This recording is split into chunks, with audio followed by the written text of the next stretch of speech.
Picture चालू करो बे।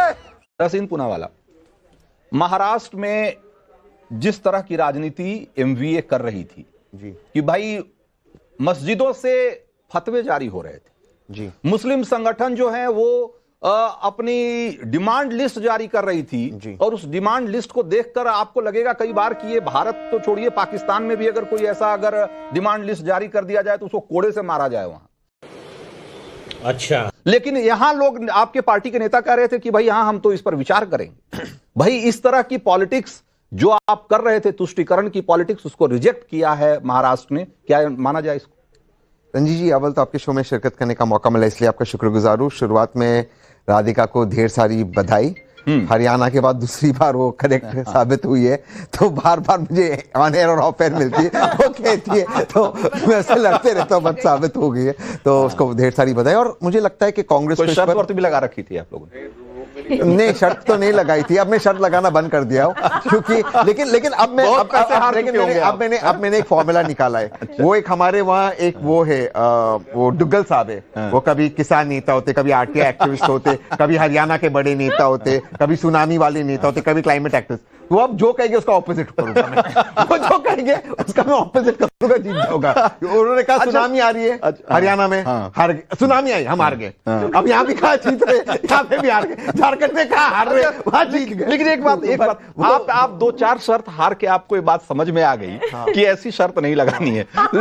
लेकिन आपके पार्टी के नेता क्यों नहीं समझ पा रहे कि ऐसे मुद्दे नहीं उठाने? अच्छा, आपने वो रुको जरा, ऐसे मुद्दे नहीं उठाने। आपने वो गाना सुना है ना, तुम क्यों जो इतना मुस्कुरा रहे हो, क्या गम है जिसको छुपा रहे हो? अब गम ही छुपा रहा हूं। लेकिन आपको बता दूं, कांग्रेस को इस चीज पर चिंता होनी चाहिए कि कांग्रेस का जन्म महाराष्ट्र में हुआ है, पूना और बॉम्बे। पहला उनका उस वक्त का बॉम्बे, पहले उनका पहला सेशन पूना में होना था, अगरकर, तिलक, गोखले, और उसकी वजह से बॉम्बे में हुआ।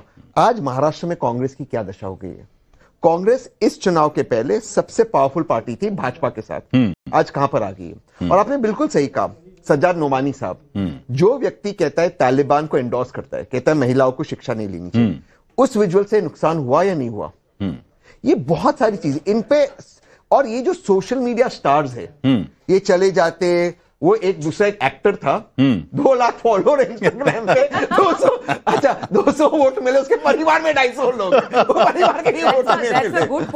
सच कह रहा हूं। तो मतलब हमें सोचना है, सोशल मीडिया की पार्टी बननी, क्योंकि मैं उनके लिए वोट करता हूं। पूना गया, उनके लिए वोट करते हैं, क्या मतलब हो रहा है? या एनजीओ बनना है, और ये फैसला लेना चाहिए। सही बात। अब जो वो मिस्टर भास्कर जो हार गए चुनाव, भास्कर साहब, वो 16वें राउंड तक ईवीएम ठीक था। अणुशक्ति नगर से जो सॉरी, जो स्वरा भास्कर के पति,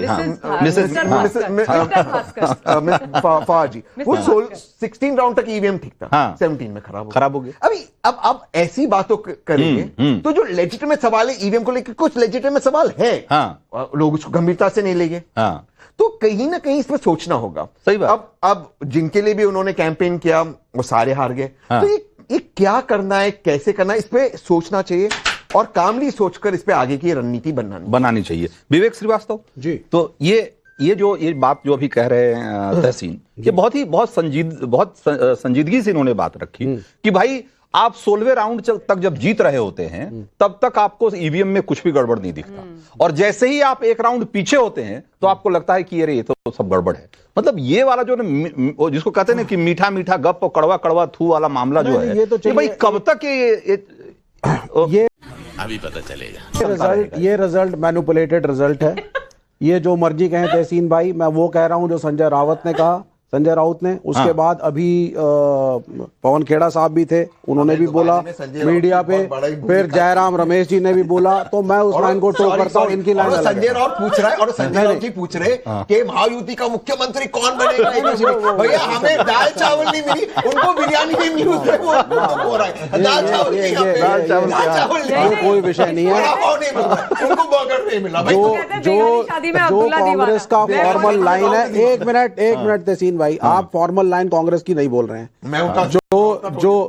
जो पवन खेड़ा ने बोला, जो संजय राउत ने बोला, मैं वही बात बोल रहा हूं यही चीज हरियाणा में हुई थी। लोकसभा के समय में बहुत अच्छी परफॉर्मेंस कांग्रेस की, और अचानक 2-3 महीने के अंदर अंदर आप उसको 0 पर अंडा कर अच्छा, तो नहीं, एक बात बताइए मुझे, विवेक, कि महाराष्ट्र, वायनाड और बहुत सारी जगह नहीं, देखिए क्या ना, ये प्रेडिक्शन गलत है, ये नहीं, क्या है 31 गलत फिगर है। ये साजिश है कि लीडर ऑफ अपोजिशन कांग्रेस का नाम मैंने मान लिया, ये मान लिया, 1 मिनट के लिए धरावी बेचे, ये साजिश है। बात तो सही है। ताली बजाने का मन कर रहा है। ऐसा नहीं है। मैंने कहा, मैंने 1 मिनट के लिए मान लिया, सब गलत है जी। तो वायनाड सही है जी, हाँ, मैं बता देता हूं, अब आप और झारखंड सही है, बिल्कुल। अब आप सुन लीजिए कैसे भाई, अगर क्या नहीं सुनिए ना sir, listen to me first, let me speak. Punjab के अंदर इस वक्त आज की तारीख में अगर 3 सीटें आम आदमी पार्टी जीत जाती है, बीजेपी को क्या फर्क पड़ रहा है? नहीं पड़ रहा कोई फर्क, इट डजंट मैटर, क्योंकि ऑलरेडी एक मिनट सुनिए, बात होती है कि एक राज्य के रिसोर्सेज को कंट्रोल कौन कर रहा है। जब ऑलरेडी पंजाब को आप कंट्रोल कर रही है, अगर वो 3 सीटें एक्स्ट्रा जीत जाती है, फर्क नहीं पड़ेगा। कर्नाटका में 2 या 3 सीटें कांग्रेस अगर फिर जीत जाती है, बीजेपी को फर्क नहीं पड़ता। लेकिन महाराष्ट्र से फर्क पड़ता है। महाराष्ट्र में 2 चीजों से फर्क पड़ता है, एक तो हिंदुत्व के अकेले चैंपियन बनना है, पुरानी शिवसेना को डिसिमेट करना है।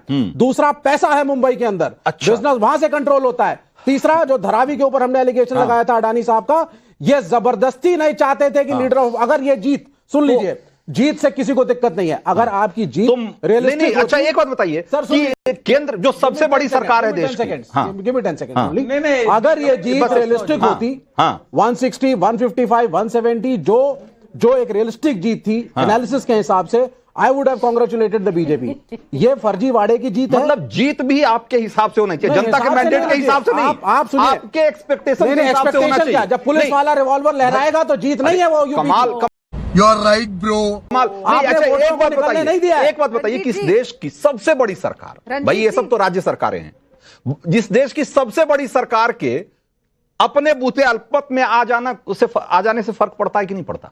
204 अगर ईवीएम का चलता तो क्या बीजेपी को 240 सीटें मिलनी चाहिए? एक मेजर कॉज यूपी के अंदर इनकी अपनी इनफाइटिंग भी थी, कमाल, और वो सबको ममता काले, भाई इस बात से तो फर्क पड़ेगा कि महाराष्ट्र कौन जीतेगा कौन हारेगा, लेकिन केंद्र में मोदी की सरकार अपने बूते सरकार बनाने की स्थिति में ना हो, इस बात से कोई फर्क नहीं पड़ता। एग्जैक्टली, वहां चाहे जो दे दो, वहां चलेगा, लेकिन यहाँ ईवीएम में छेड़छाड़ करके बिल्कुल ये जीतना ही जीतना है। भाई ये लॉजिक क्या ही चल रहा है?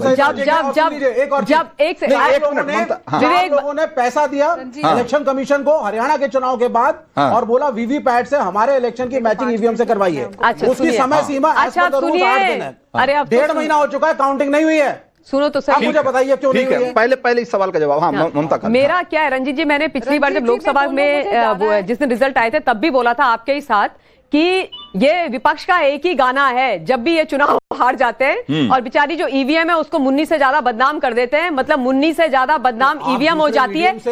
अच्छा, ईवीएम गलत हो जाती है। अरे सुनो तो सही विवेक भाई, सुनो, मुझे मालूम है आपको तकलीफ हो रही है, मुझे मालूम है आपको रोना आ रहा है, मैं जान रही हूँ, मैं अरे तो सुन तो लो, अरे दादा सुनो तो सही, मुझे पता है आपने बड़े सारे एजेंडे एक साथ साधने हैं, चीन का है आपके साथ, इधर का है उधर का है, बड़े लोगों को आपको खुश करना है, पर शांति से सुन लो ना मेरी बात।